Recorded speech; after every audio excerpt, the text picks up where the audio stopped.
బట్టతలతో బాధపడుతున్నారా? ఆధునితనమైన పద్ధతిలో hair transplantation చేయబడును. Face clinic, Hyderabad. Hello Ram గారు. హాయ్ నాగరాజు. ఎదుటివాడు రెచ్చగొడితే మనం రెచ్చిపోయి మనకున్న విలువను కూడా పోగొట్టుకుంటూ ఉంటామండి. అంటే చూసేవాడికి ఎలా ఉండదంటే వీడికి ఉన్నంత ఇమ్మెచ్యూరిటీ ఇంకొకటికి ఉండదురా బాబు, మనం ఏదో అనుకున్నాం కానీ సెన్స్ లేదు ఆడికి అని ఈజీగా చెప్పేస్తారు. బట్ రూట్స్లోకి వెళితే ఎప్పటి నుంచో ఉండేటువంటి పెయిన్ సమయం సందర్భం లేకుండా బయటకు వచ్చేస్తే అంత పరిస్థితికి వచ్చేస్తుంది. దాన్ని ఎలా ఓవర్కమ్ చేయాలి, దాన్ని ఎలా డీల్ చేయాలి? అంటే మన పరువు పోగొట్టుకోకూడదు. పోనీ ఎదుటోడు రెచ్చగొడితే మనం రెచ్చిపోకుండా ఆకుండా కొన్నిసార్లు ఉండలేము, మనుషులం కదా సార్. దాన్ని ఎలా ఓవర్కమ్ చేయాలి? అయితే నాగరాజు, మనకి ఏ సంఘటన ఏ అనుభవం ఎదురైనా సరే మనలో 2 బ్యాచ్లు ఉంటాయి. మొదటి బ్యాచ్ స్పందించే బ్యాచ్, రెండో బ్యాచ్ ఉద్రేకపడే బ్యాచ్. స్పందిస్తున్నారా ఉద్రేకపడుతున్నారా అన్నది చాలా ఇంపార్టెంట్. ముందుగా ఈ రెండింటికి డిఫరెన్స్ కూడా తెలియాలి. రెస్పాన్సివ్, రియాక్టివ్ అని 2 రకాలు ఉంటారు. ఈ రెండింటికి డిఫరెన్స్ ఏంటంటే, ఇప్పుడు ఏదైనా జరిగితే నాకు ఏదైనా ఒక అనుభవం ఎదురైతేనే వెంటనే అది నన్ను తగ్గించే అనుభవమే అని అనుకున్నాక దాన్ని పెంచాలి అన్న ఉద్దేశంతో ఏ ఆలోచన లేకుండా వెంటనే ఏదైతే యాక్షన్ తీసుకుంటామో అది ఉద్రేకపడే రకం అని. చాలామంది ఉద్రేకంగా మాట్లాడడం కానీ, కొట్లాడడం కానీ, ఏదైనా అనటం కానీ, యాక్షన్ తీసుకోవడం కానీ చేసే వాళ్ళందరూ ఈ రకమైన వాళ్ళు, వీళ్ళని రియాక్టివ్ అంటాం. జరుగుతూనే వెంటనే దానికి ఆన్సర్ ఇవ్వాలని అనుకునేవాళ్ళు. అయితే వీళ్ళకున్న ఒక పెద్ద ప్రాబ్లం ఏంటంటే నారాజు, నువ్వు అన్నట్టు ఇందాక, మనల్ని అంటే మనం వెంటనే సమాధానం చెప్పకపోతే తగ్గిపోతాం అని అనుకొని ప్రారంభించి అంత గొడవ చేసి తగ్గిపోకూడదని చేసి చివరిలో అనుకున్న దానికంటే పాతాళానికి పడిపోతారు. Reactive batch. ఎప్పుడైతే మనం రియాక్ట్ చేస్తామో, ఎందుకు రియాక్షన్ మంచిది కాదని అంటామంటే, నెంబర్ 1, ఆలోచనారహితమైన ప్రవర్తనను రియాక్షన్లో చూస్తాం. ఉద్రేకపడే ప్రతి మనిషి ఆలోచనారహిత అంటే నువ్వు చేసే ప్రతి పని ముందర ఆలోచించి ఇది చెయ్యాలా వద్దా అంత సమయం ఉండదు, అసలు సమయం తీసుకోడు, వెంటనే ఆటోమేటిక్ రియాక్షన్ అంటాం. సో అట్లాంటి రియాక్టివ్ వల్ల, ఆ రియాక్షన్ వల్ల చాలా సమస్యలు, ప్రమాదాలు వచ్చే అవకాశం ఉంది. రెండోది, ప్రతి రియాక్షన్ జరిగిన ప్రతి దానికి ఆ ఉద్రేకం ఎట్లాంటిది ఉంటుందంటే కేవలం అగ్రెసివ్ యాంగర్తో కూడినదే అయి ఉంటుంది. వెంటనే ఏం చేయాలనుకున్నా సరే. సో ఎప్పుడైతే అగ్రెషన్, యాంగర్ ఎప్పుడైతే 2 కలిశాయో ప్రమాదానికి అది మొట్టమొదటి మెట్టు. మూడవది, వీళ్ళకి ఇంపల్సివ్ నేచర్ ఉంటుంది. ఒక్క క్షణం ఆగలేరు, ఏది జరిగినా రియాక్షన్ ఇవ్వకుండా ఉండలేరు. ఒకరు ఎవరైనా అంటే వాడికి రిటార్ట్ వెంటనే ఇవ్వకుండా ఉండలేరు. ఏదైనా భావిస్తే ఫీల్ అయిపోయి ఆ ఫీలింగ్ నుంచి బయటపడాలంటే మళ్ళీ మనం తిరిగి ఇస్తే తప్ప మళ్ళీ మనం ప్రశాంతంగా ఉండలేం అని అనుకునే రకం వీళ్ళ రియాక్షన్. ఈ రియాక్టివ్ వాళ్ళు, ఉద్రేకపడేవాళ్ళు ఎప్పుడైనా సరే అవతల వాళ్ళు రెచ్చగొడితే ఇమ్మీడియట్గా రెచ్చిపోతారు. వీళ్ళని రెచ్చగొట్టి వీళ్ళ చేత తప్పు చేయించాలంటే చాలా సులభం. అందుకే ఒక్కొక్కసారి కొన్ని సినిమాల్లో ఒకళ్ళని కావాలనే రెచ్చగొట్టాలనే ఏ డైలాగ్ వేస్తే, ఏ నింద వేస్తే, ఏ మాట అంటే అవతల వాళ్ళు రెచ్చిపోతారో వాళ్ళు ఆ మాటే అంటారు, ఖచ్చితంగా రెచ్చిపోతుంటారు. అయితే రెండో రకం గురించి మనం మాట్లాడాలి ఏంటంటే రెస్పాన్సివ్, ఆలోచించే రకం. ఈ ఆలోచించే వాళ్ళు అంటే స్పందించేవాళ్ళు. స్పందన ఎప్పుడు ఎట్లుంటుందంటే, మీరు ఏదైనా నాకు చేస్తే, నన్ను అడిగితే దానికి నేను మాట్లాడే ముందు ఏం మాట్లాడుతున్నాను, ఇది మాట్లాడాల్సిన అవసరం ఉందా, ఇది సరైన సమాధానమేనా, ఇది మాట్లాడడం వల్ల నాకు వచ్చే ప్రయోజనం ఏమైనా ఉందా లేదా, ఇన్ని ఆలోచించి వేరే ఏ నష్టాలు జరగవనే గ్యారంటీ ఉందా అని ఇన్ని ఆలోచిస్తారు. మీరు అనొచ్చు, అంటే ఎవరైనా ఏదన్నా అంటే ఇన్ని ఆలోచించే సమయం సార్, అది వెంటనే ట్రిగర్ అవుతూ ఉంటుంది కదా, ఆగదు కూడా. మేబీ ఆ సమయం, ఆ సందర్భంలో మనిషి కనిపించడం వల్ల ఒక రకమైనటువంటి భావోద్వేగాలు మనకు పెరుగుతూ ఉంటాయి. అంటే కోపంతో కూడుకున్నటువంటి, ఆవేదనతో కూడుకున్నటువంటి. ఎందుకంటే సడన్గా మన గురించి ఒక పర్సన్ నెగిటివ్ చెప్పేసి ఒక 3-4 నెలల నుంచి బయటే ఉంటూనే ఉన్నాడు. అదే రోజు కనిపించాడు. అదే రోజు కనిపించినా కూడా బయట మనం విన్నదానికి ఇతను ఇక్కడ వచ్చి చెప్పేదానికి కరెక్ట్ ఎగ్జాక్ట్ మ్యాచ్ అవుతుంది. ఆ సమయంలో మనం ఆల్రెడీ బయట నుంచి విన్న దాని ప్రకారమే ఇన్ఫ్లుయెన్స్ అయిపోయి కోపంలో ఉంటూ ఉంటాము. మీరు చెప్పిన క్యాలిక్యులేషన్స్ అన్నీ ఆ టైంలో పని చేయవు. నేను అనేది ఉపయోగపడవు కాదు, వాడితే ఉపయోగపడతాయి.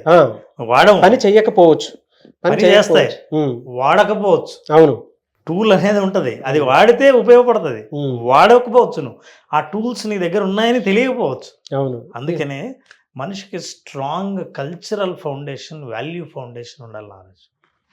అది లేకపోతే ఏమవుతుందంటే, ఫర్ ఎగ్జాంపుల్ నా దగ్గర అసలు నేను నీకు ఏదైనా చెప్పాలని అనుకుంటే ఈవినింగ్ నీకు స్నాక్స్ లేకపోతే నీకు ఏదైనా ఆఫర్ ఇచ్చినట్టు గుర్తు వస్తుంది. దానికోసం రెడీగా ఉన్నాను సార్ నేను. మామూలు తాగుతావా నారాజు? తాగుదాను సార్. నువ్వు తాగాలని అనుకుంటావు.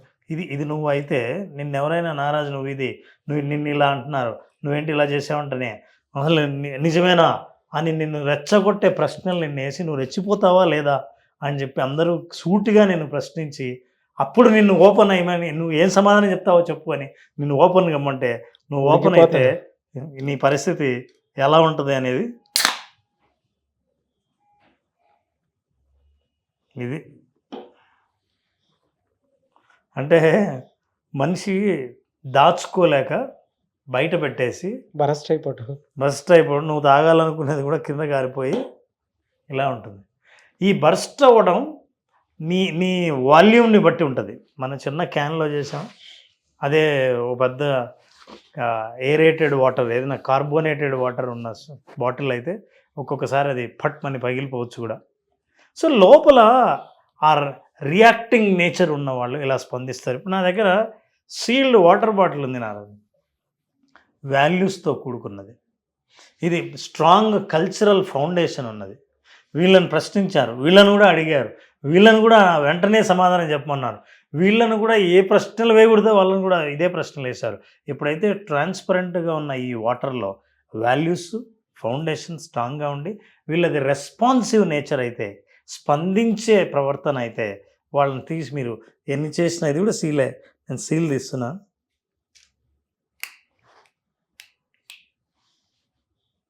ఇంటాక్ట్. ఇప్పుడు మీరు డిసైడ్ అయ్యండి, మీరు ఇలా ఉండాలనుకుంటున్నారా, ఇలా ఉండాలనుకుంటున్నారా? నిజమే సార్ అవన్నీ పని చేయమంటే, అవును పని చేయవు. ఎందుకంటే మీరు ఎప్పుడైతే వెంటనే ఆ గ్యాస్ని లోపల ఉన్నదాన్ని ఇట్లా తీశారో వెంటనే అది పని చేయదు.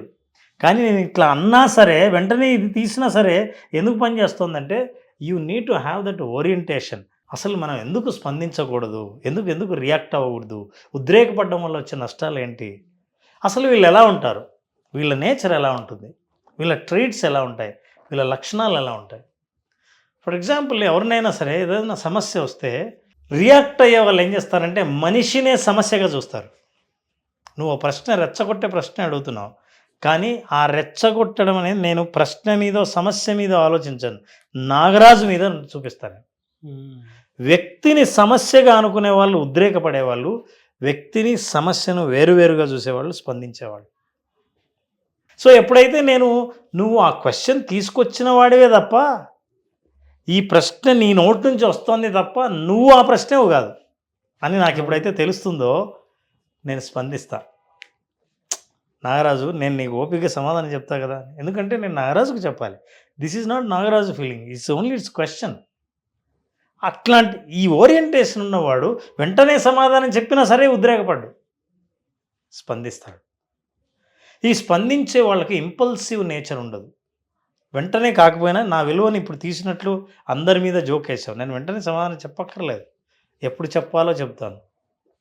కొంతమంది ఇంతకుముందు కూడా మనం ఒక వీడియో చిరంజీవి గారిది చూసాం.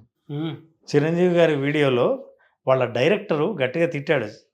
ఆయన తిడితే అందరి ముందు అవమానం, చాలామంది స్టార్స్ అందరూ ఉన్నారు, అరే ఇంత మాట అన్నాడేంటారు అని చాలా బాధపడ్డాడు ఆయన కూడా. కానీ హీ డి నాట్ రియాక్ట్. ఇంటికి వెళ్ళిన తర్వాత ఆయన సీరియస్గా డైరెక్టర్ అంటున్నప్పుడు కూడా నువ్వేమైనా సూపర్ స్టార్ అనుకుంటున్నావా అని అన్నాడు. అంటున్నప్పుడు ఆయన ఆలోచించినప్పుడు అరే సూపర్ స్టార్ అనే పదం బాగుంది కదా అని ఆయన ఆన్సర్ చెప్పడానికి కొన్ని ఏళ్ళు పట్టింది, 20 సంవత్సరాలు పట్టింది. అది స్పందన అంటే. అట్లాంటి స్పందన తిరుగులేనిది. ఈరోజు కూడా మళ్ళీ ఆ ప్రశ్న తలుచుకుంటే ఎవరికి ఆయన అనుభవించిన అవమానం గుర్తుకురాదు, ఆయన విజయం గుర్తొస్తుంది.